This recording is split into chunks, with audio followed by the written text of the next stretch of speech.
Okey, order yang kedua kita nak ambil dekat sini. Mak Arab ayam goreng kunyit ni.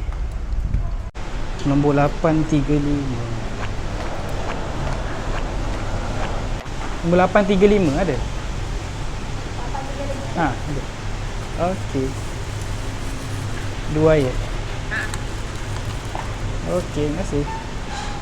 Macam ni lah Syok. Datang-datang semua dah siap. Tak adalah nak kena sidai. Air tak depan. Senang sikit jaga.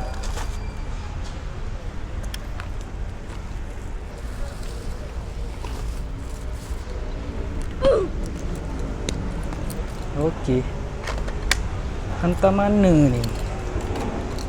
Oh, hantar bukit angkat je. 4 kilo. Okey, let's go on. 12 seconds later. Sini nombor 12. Okey, sampai. Kita check customer dulu, cakap dah sampai. Saya dah sampai bawah.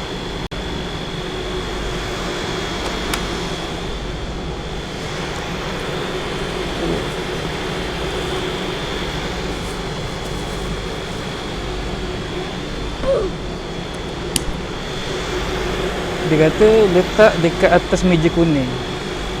Oh tu, okey baik. Ni nasi, airnya ada 2.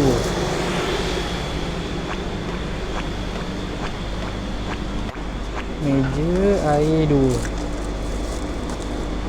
Kalau customer suruh letak pun kita tetap kena ambil gambar ya guys, untuk bukti.